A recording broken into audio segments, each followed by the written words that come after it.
I just want to welcome Dr. Neha Lodha.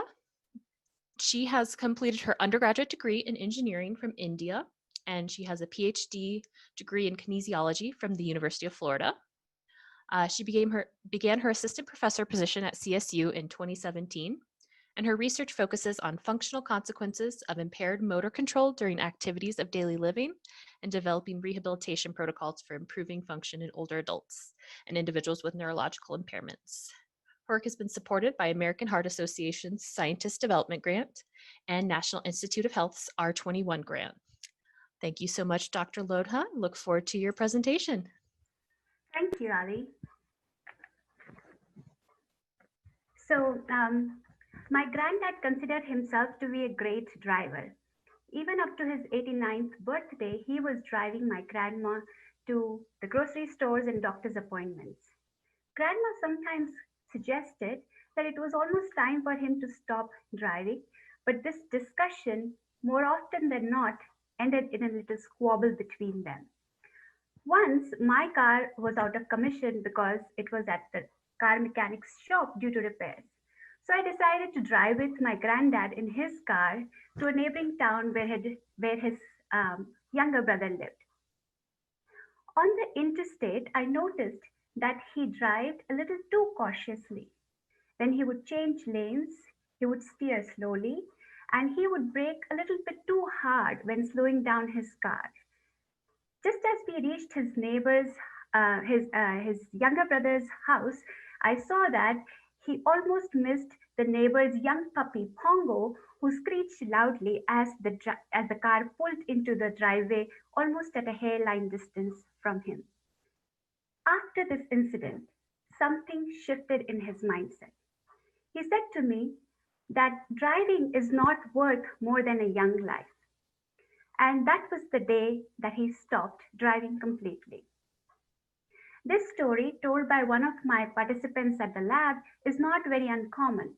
Most of us hold driving so dear to our hearts that family conversations about driving cessation or driving safety become extremely difficult. There is a large number of licensed older drivers in the US. 20 years ago, in 2000, there were 15 million licensed older drivers aged 65 or over on the road. Currently, in 2020, there are 41 million older drivers, and they represent about 1.6 in every 10 drivers on the road. In another 30 years, by 2050, this number will grow to 84 million, and they will represent 2.5 in every 10 drivers. So not only is the number of the older drivers rising exponentially in US, older drivers are keeping their licenses longer and they're driving more miles than ever before. So therefore, there is a growing need to understand age-related changes in driving abilities to enable older drivers to drive safely. And this is the area where most of my initial driving research focused on. Second, and a relatively less recognized reason to study driving in older adults is that driving may be used to detect early functional impairments in older adults. For example, aberrant driving may signal onset of subtle cognitive and motor impairments that may otherwise remain unrecognized even in standard clinical tests. So this is the area where my current and future research focus is beginning to shift.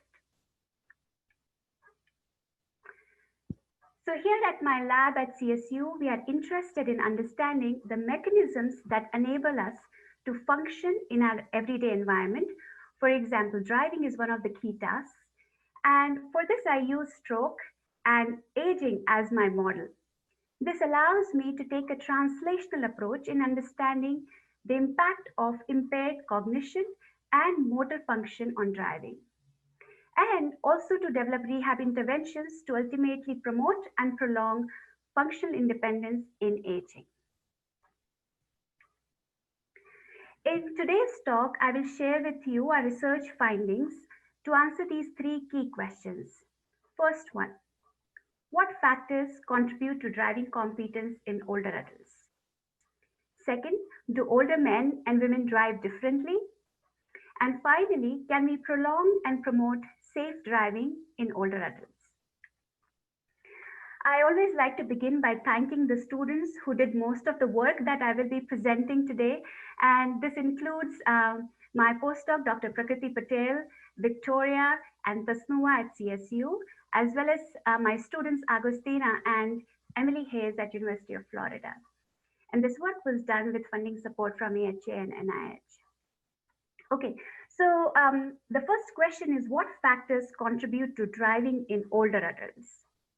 So we all know that driving is a complex task that requires integration of motor, visual, and cognitive processes. Age-related declines in one or more of these functions may affect older adults' ability to drive. Now, given my background in movement neuroscience, several of my initial studies focused on understanding the impact of impaired motor functions in driving in older adults. And more recently, I have started integrating the role of cognitive processes along with motor processes in determining driving function in older adults and those with stroke. So for today's talk, though, I will focus primarily on the impact of motor function on driving performance in older adults. Let's start by looking at age-related changes in motor function and their impact on driving. So motor strength is the ability to generate maximal forces with our muscles. And work from others and our lab has shown that motor strength declines with aging.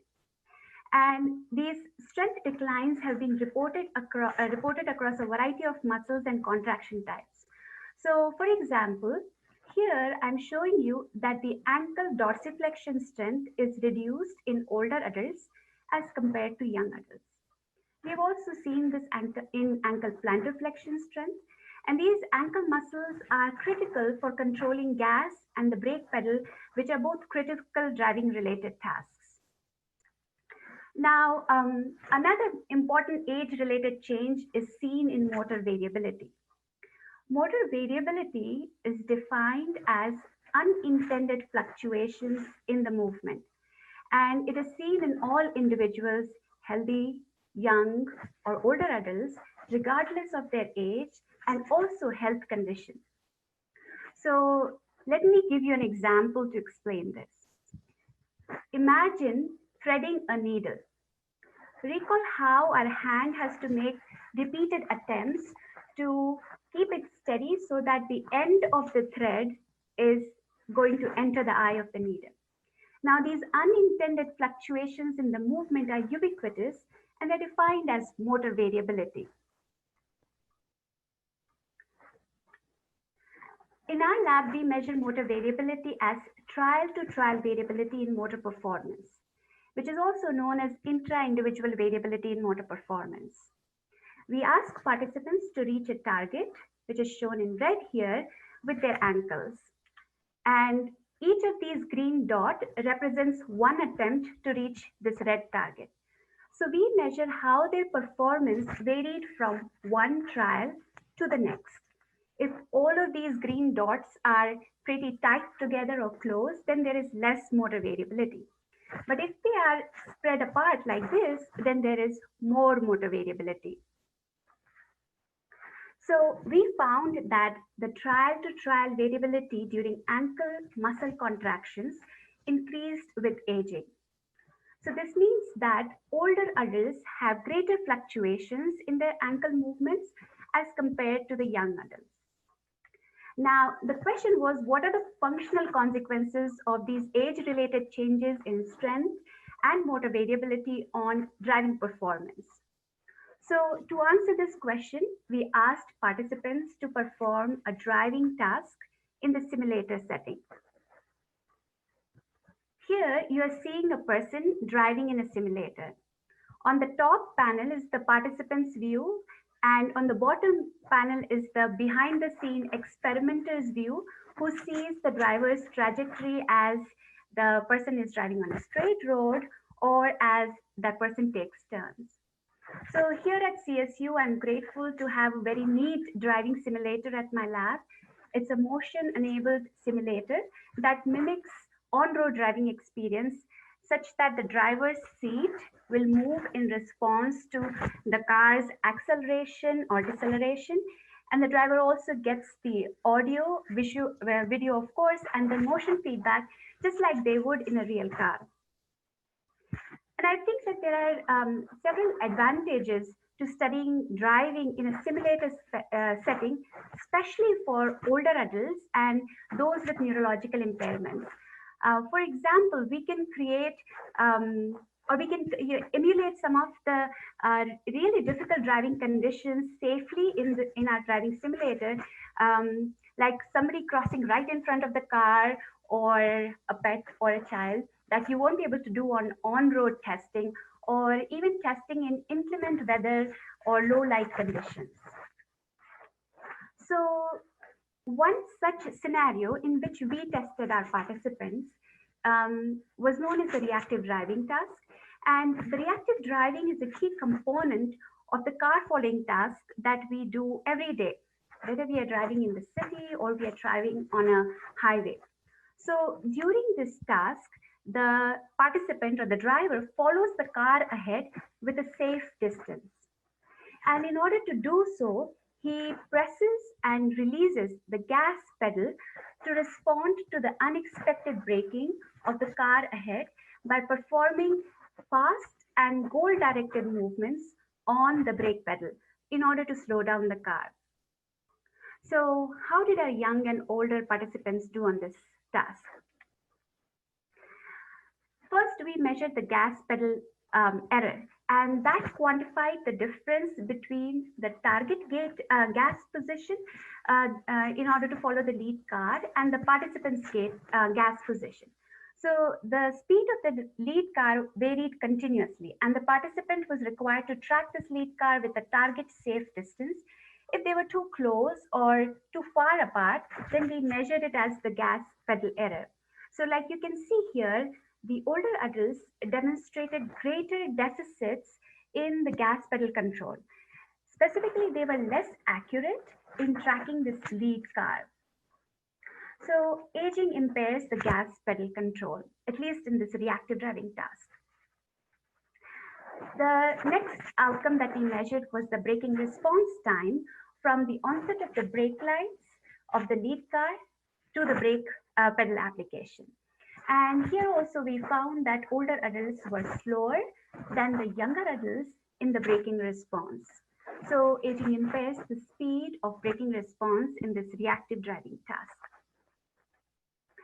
And finally, we measured the brake pedal error, and this was the difference between the target brake force that is required to slow down a car and the brake force that was actually applied by the participants. So we found that older adults show greater, you see that now? So we found that older adults show greater error in this brake pedal control as compared to the young adults. So aging again impairs the brake pedal control. Now, next what we did was we combined these three outcomes, the gas pedal error, the brake pedal error, and the braking response to obtain a composite reactive driving score. And a higher reactive driving score reflected poor reactive driving performance. So here you can see that our older adults had more impaired reactive driving than the young adults. So now the question we were interested in is, what are the functional implications of the decline in strength and increase in motor variability on the driving performance? So starting with strength, we found no association between the reactive driving score and the dorsiflexion strength. We found the same relationship for the plantar flexion strength. And I thought that this was very interesting because most occupational therapists that are involved in driving rehab believe that muscle weakness impairs our ability to do these driving related tasks. However, we showed that the decline in strength was not necessarily associated with the reactive driving in older adults. And I think that one possible explanation for this is that a reactive driving task required submaximal amounts of forces to control the gas and the brake pedals. So perhaps these older adults retained sufficient strength to produce the submaximal forces to manipulate the car controls. So that's our finding in strength, a relationship of strength and the reactive driving. Next, we looked at the relationship between motor variability and the reactive driving score. So here we found a positive association between the reactive driving score and the motor variability, which basically indicates that the aging related increase in motor variability can reduce the consistency of controlling the gas and the brake pedal. So, what does this mean? Well, the first thing is that I think increased motor variability can result in inaccurate control of the gas pedal, and that can decrease the trailing distance between the participant's car and the lead car. Then another possibility is that the increased motor variability could result in lesser force applied on the brake pedal, and it can significantly increase the distance that is required to bring the car to a complete stop, and probably lead to a collision. And finally, the increased movement variability from the gas pedal to the brake pedal can slow the response time and again increase the chances of a car accident. So, to answer question number one on what factors contribute to driving performance in older adults, I would say that decline in variability and not strength of motor performance is associated with impaired reactive driving in older adults. So, coming to the second part of my talk on do older men and women drive differently. So the National Highway Traffic Safety Facts suggest that men and women show different driving behaviors as they age. For example, older men are more likely to be involved in crashes than women are. Older women, on the other hand, typically drive fewer miles, and they're more likely to self-regulate their driving behavior, especially to avoid stressful traffic conditions. And they also voluntarily give up driving much earlier than men do. So, given these sex differences in the on-road driving, we wanted to explore if their driving performance varies in the car following task on the simulator. So, here I'm going to now show you a visual representation of the car following task that I just showed you before. So the blue line here is showing the participant pressing and releasing the gas pedal to follow the lead car. Then when the red light of the lead car comes on, the participant releases the gas pedal, so the blue line comes down, and he moves the foot from the gas to the brake and applies brake force, which is shown in this orange, rising orange line. So first, we measure the braking response time, like I already told you, which is the time from the onset of the red lights of the lead car to the brake pedal application. We also measure the muscle activity from the tibialis anterior, which is one of the primary muscles involved in controlling the gas and the brake pedal. So the braking response time has two components.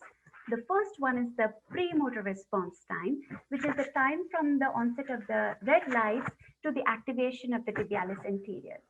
And the premotor time represents the information processing or the perceptual time that is required to recognize a hazard, process this information, make a decision, and then send a central command down to the muscles to move. The second component of the braking response time is the motor time. And this is the time from the activation of the tibialis anterior to the application of the brake force. And this motor time represents the motor execution speed, as I would put, that is the time that is required to release the gas pedal, lift and move the foot to the brake pedal, and then press the brake pedal. So what did we find? Much to our surprise, we found that men and women have very comparable braking response, the speed of the braking response. In fact, the braking response could not be more similar between men and women, especially when we plotted these individual data points for the braking response time. So then we dissociated the braking response into its components, premotor and motor response time, and here are the results. So lo and behold, we find that the premotor time was significantly greater in women as compared to men. And this indicated that women were slower at information processing and the perceptual speed. Now, in contrast, the motor time was significantly greater in men compared to women. This indicated that men were slower at the motor execution speed. And interestingly, these results were true even when we controlled for the height and the strength of the participants. So what we find is that the perceptual motor control of braking differs in older men and women. So back to my to answer my question number 2, do older men and women drive differently? I would say that braking response time does not differ in older men and women. However, women show slower perceptual speed and men show slower motor execution speed. So again, what does this mean? I think that the driving rehab in older adults that particularly targets improving the braking response should consider sex differences in the perceptual motor control of braking. And perhaps older women would benefit more from training to increase the processing speed, and the older men may benefit more from the training to increase the motor execution speed. Now, I want to state a caveat here that the ability to brake, although is important, but it constitutes only a part of the driving. So I think we need more work to really identify other factors that may affect the overall driving behavior in older adults. All right, so moving to the third part of my talk on can we prolong and promote safe driving. And this part of my work was conducted in stroke population. Most of you may already know what stroke is. Basically, stroke is a sudden medical condition that is caused by the depletion of oxygen supply to the brain tissue, either due to a clot or due to hemorrhage. And stroke results in hemiparesis on one side of the body and is one of the leading causes of adult disability in the US. So there are millions of stroke survivors that are living with its impact today, and they still continue to drive. So typically, the driving rehab research in older adults and in stroke population has focused on cognitive and perceptual training. And to my knowledge, I think ours is the first study that tested the effect of motor rehabilitation for improving reactive driving performance in individuals with stroke. So we conducted a small randomized controlled trial in 22 stroke participants that included a very brief motor training of 12 hours, and the training was conducted in 4 sessions over 2 weeks. So here we randomly assigned our participants to one of the 2 motor trainings, and the first one was the strength training. So the strength training was targeted to improve the maximal force generation capacity. So for this training, participants practiced fast motor contractions with the ankle to produce a high amount of force. Here I'm showing you 65% of MVC. And then we increased the training difficulty across sessions by increasing the force level from 65% to 80% of MVC. Now, I forgot to tell you what MVC is. It's the maximum voluntary contraction, basically the maximum strength that the participants could produce. All right, so the second training was the motor control training, and the motor control training was targeted to improve the motor variability. Here, participants practiced a visual-motor tracking task with their ankles. So they practiced increasing and decreasing the ankle forces in a form of a sinusoid. And to increase the training difficulty across sessions, we altered the frequency of the target waveform. So you're seeing here that the low frequency and the more complex sine forms were introduced later in the session to increase the training challenge, basically because they are more difficult to perform. Okay, so after the motor rehabilitation, we tested our participants' performance in again the same reactive driving task that I've discussed before. And I'm going to share with you some key findings. So recall I mentioned that the premotor and the motor response times are critical components of the braking response time during the reactive driving task. So here I'm showing you the change in the variability of the premotor time after the training. And on the y-axis is the percent change score from the pre-training to the post-training. And the negative number basically means a reduction in the variability after the training. So we saw that motor control training resulted in very modest changes in the premotor response time variability after the training. We also found that 7 out of our 11 participants in the motor control group showed reduction in the premotor response time variability, whereas only 3 out of the 11 people in the strength group showed change in the in the premotor response time variability. So variability of premotor response time can reduce after motor control training. Now, this is the variability of the motor response time, and it did not reduce or differ between the two training groups. And as you can see, the really large error bars show that there was a huge variation in participants' response to trainings. And currently, we are trying to understand why some individuals were responsive to the training and others were not. So, to answer the third question, can we prolong and promote safe driving? Well, it's a little bit too early for me to make a affirmative comment about it, but it looks to us that from our first really small motor rehab study, that the force control training may modestly improve the variability of the premotor response time, which is a critical component of the overall braking response time. However, I think that the efficacy of the motor training for improving driving really needs to be tested in a larger cohort and perhaps with a greater training duration. I would also say this, that we did not see large changes in performance after the motor training like I was expecting. So another possibility is that perhaps motor training alone may not be sufficient, and a combined motor and cognitive training may optimize driving performance to a greater extent.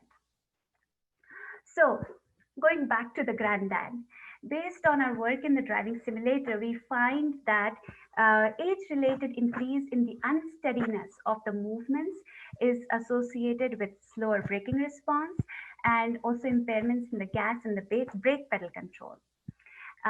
Then grandpa and grandma may be equally slow in braking, but grandma may be a little bit more slower in processing the traffic information and perhaps making a decision to move, whereas grandpa may be a little bit slower in moving the foot from the gas pedal to the brake pedal. And finally, brief motor control training shows some promise in reducing the variability of the perceptual speed in individuals with stroke. However, I think that this needs to be tested with some modifications to the training protocol and perhaps in a larger cohort. Okay, so I would like to share some driving recommendations for older adults. The first one is to be aware of any age-related changes in motor, cognitive, and visual function. And if in doubt, have your driving skills be checked by a driving rehab specialist who can identify solutions to enable you to drive longer and safer. And if you need names of some driving rehab specialists in town or in Colorado, please feel free to email me. The second one is be physically and mentally active so that you can continue to successfully perform driving related tasks. And this last one is actually for the family members, that if driving cessation becomes necessary, it's important to identify the person's transportation needs to help the person to stay independent. Remember, our goal here is for the older adult to continue doing the activities that he or she currently enjoys while staying safe. So with that, I would like to thank you for your attention, and I would open up for any questions.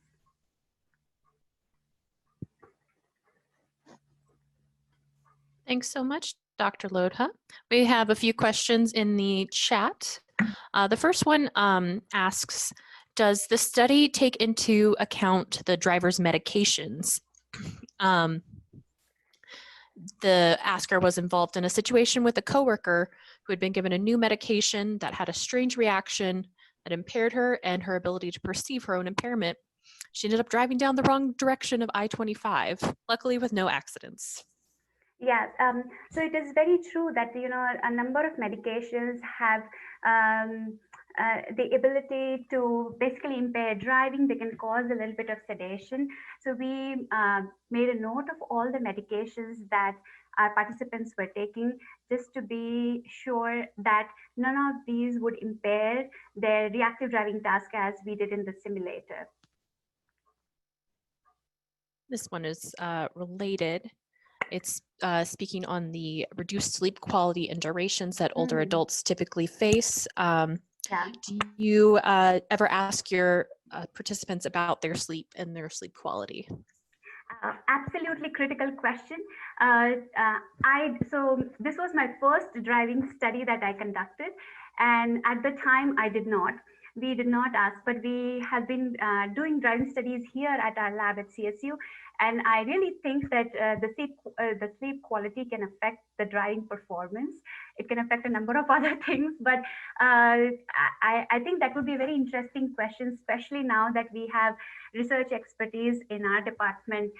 Josie is an expert in sleep, and I think some of those studies where we look at the interaction of sleep and sleep deficit on driving performance would be very, very cool.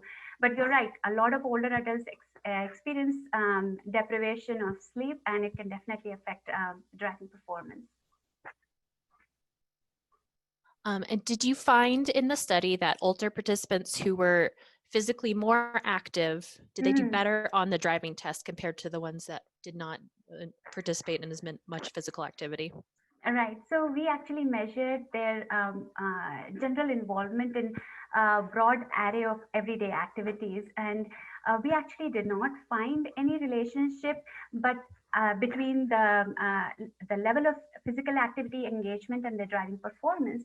But I must say this with a caveat that a lot of physical activity engagement measures that we use are probably not very sensitive to determining whether what is the number of hours, for example, somebody is involved in physical activity.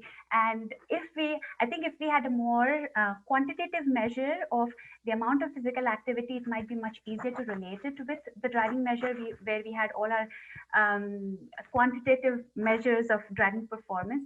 But no, we did not find any differences between people who are physically more active and less. All right, switching gears a little bit. Were there any behavioral differences that you noticed between young and old drivers that could contribute to the reaction time and braking precision?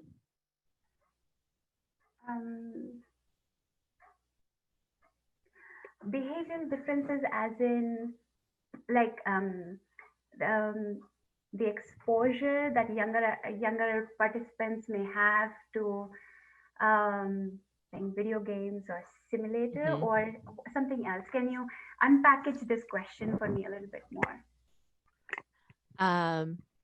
The question is just asking, are there any differences in how young versus old people drive? So I interpreted that as a behavior. If I misinterpreted that, please let me know, question asker. Yeah. Okay, so in our driving, in the driving simulator when we were studying, I think that we do a familiarization task for our participants. And generally what I saw that the younger adults were much more faster at learning how to do the task in terms of their comfort level. Yes, I get it, I can do it. And this could be because of uh, probably their exposure to video games and driving or simulations, but it could also be that technology sometimes acts as a barrier for older adults and they're just not so sure. The other thing that we did find is that the simulator sickness was slightly more in our older adults, even though it was much lesser. So we also did this study in the stroke participants, and I have not presented this data. But older adults reported higher simulator sickness, the number than the younger adults. So I think we had at least 2 or 3 older adults that after the testing they said they need a break, or we had to do some cool down the room, give them water and other things because the simulator made them sick and we had to stop testing with them. All right, I I don't got know a if it answered clarification. the I question. missed a Okay. key word there. It's how Okay. often young and old people drive, and how that affects braking reaction time and braking precision. Yeah. So this question is really about the driving exposure, and if I extend this, it can also be about uh, the areas that younger and older adults may drive. So we measured their driving behavior on road using a questionnaire. It was called the driving habits questionnaire, and in our group there was no difference. As again, this is participant reported driving measures. The older adults and the younger adults did not look different on their overall driving behavior. However, we found that on one specific measure, it's called driving avoidance, older adults exercise greater driving avoidance, basically self-regulate their driving. For example, one of the participants told us if they were driving to a grocery store, for example, they know now that taking a left turn is much harder. So when they have to go to the grocery store, they take the route where they have to take least number of left turns. So I think that a number of the questionnaires that we use to assess the driving behavior on road may not be sensitive to pick these subtle changes in their driving behavior. However, from those, as we see, it doesn't seem that there were any self-reported differences in their driving behavior. Thank you. Do participants have any idea how long it takes to stop at a standard driving speed, which of course would vary by vehicle weight? Yeah, and also speed, and depending on what speed you are driving it. So in a familiarization task, basically this scenario involved driving in a city traffic, and the 30 miles an hour is what we asked them to drive at. They were pretty much, they understood what they have to drive at. Not everybody followed the speed limit to the dot, but giving them a familiarization task where they got a sense for, when they're driving at 30 miles an hour, how much time it will take for them to slow down the car. Now, again, I want to make sure you understand this was a car following task. They didn't have to stop, they had to slow down their car.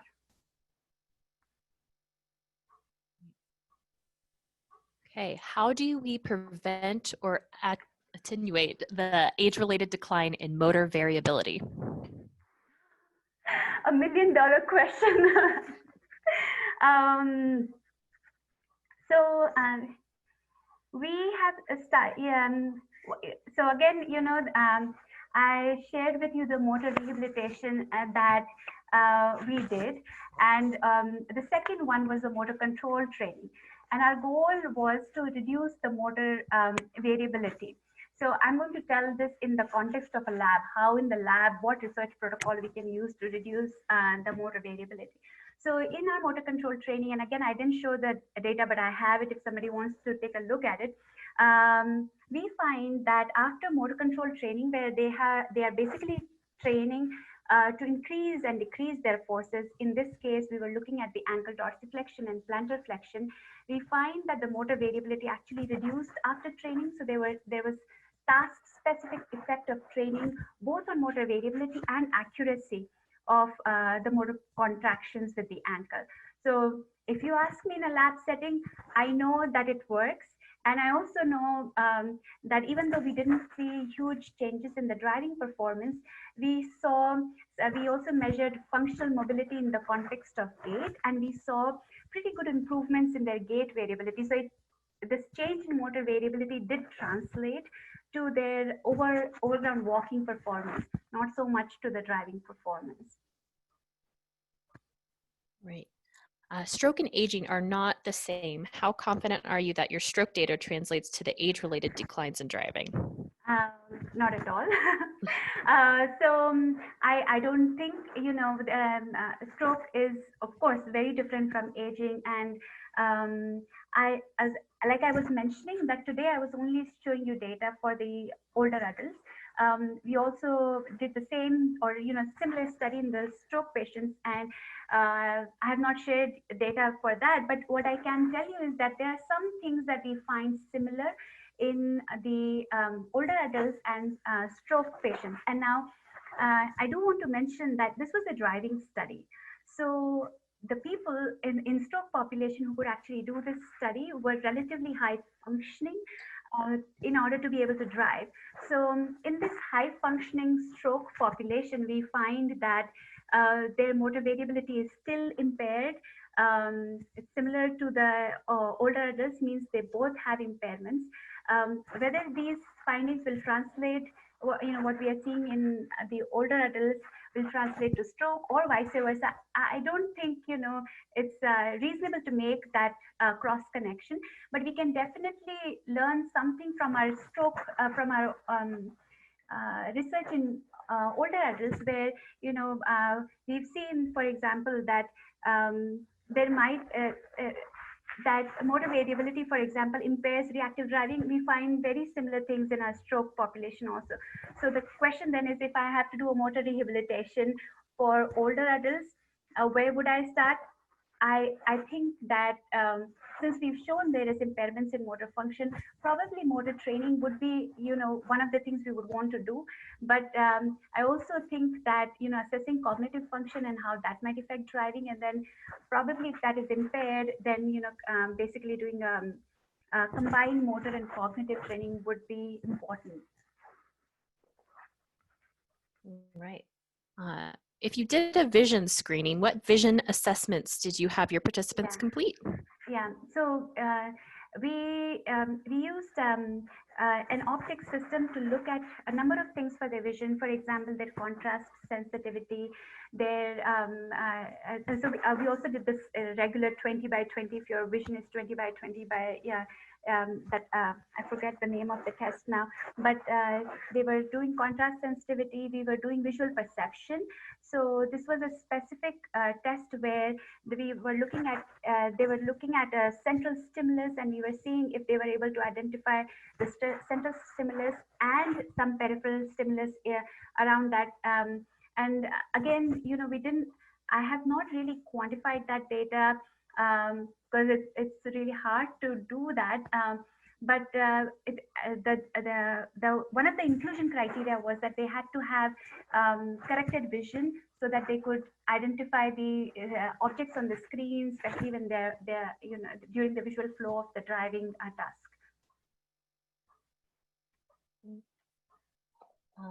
Do you think it's possible to create a sophisticated assessment of older adults that can help tell when they're no longer safe to drive instead of just a road test?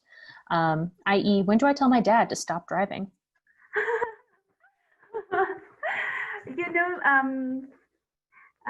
Yes, I do think so. I think that one of the things I do want to do in my lab in the next few years is to develop a test, basically, which is similar to the on-road driving experience, and not just what we do in the the little driving DMV office, but a little bit more sophisticated, which includes their everyday driving behavior that they may be involved in. Most likely how to drive in a city traffic instead of highways. So basically, a less stressful driving test. And I think that this will be a really important step, because I have a lot of connections with the driving rehab specialists here in Colorado, and what I hear is that this topic about driving cessation is so difficult. Nobody wants to give up driving because it enables you to do the things you want to.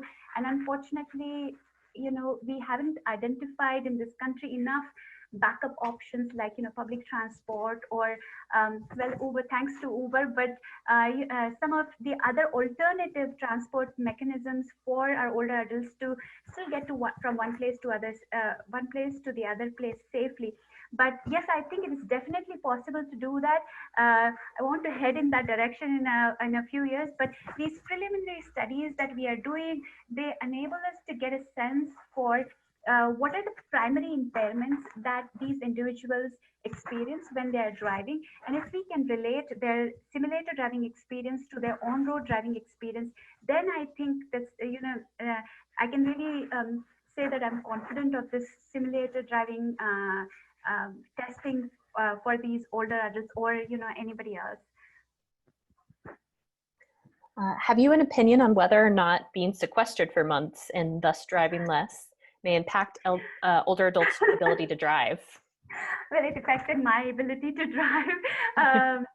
I do think that that the first experience when you get back after being indoors for a long time can affect the ability to drive. But specifically speaking of the older adults, I think that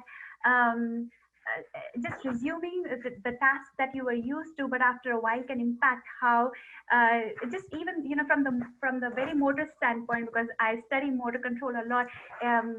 It takes a few familiarization trials again. Okay, how what am I going to do? But after because driving is such um,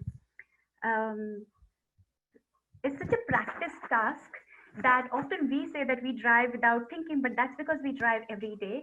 But I think that after being in a house for a long time and then going back to driving, probably a short round around the neighborhood just to make sure I know what I'm doing, and then it can be on for the older especially on the go would be recommended.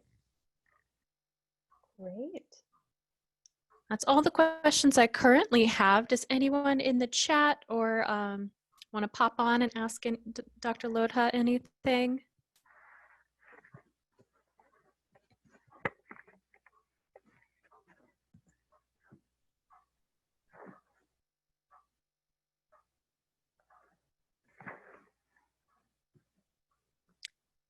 All right. Well, I think that is all the questions we have for you today, Dr. Lodha. Thank you so much. That was, we just got one. Okay. A question asker says they have friends who are afraid to drive to down I-25 or to Denver. Does that mean that they shouldn't drive anywhere? So here are a few things to think about. So the first thing is that the fear of driving indicates that they may have noticed some subtle changes in either their cognitive, motor, or visual function that makes them feel less confident of being able to drive on the I-25. I don't think it means they shouldn't be driving anywhere. I do think that, like I said, when in doubt, it's best to have a driving rehab specialist assess your abilities.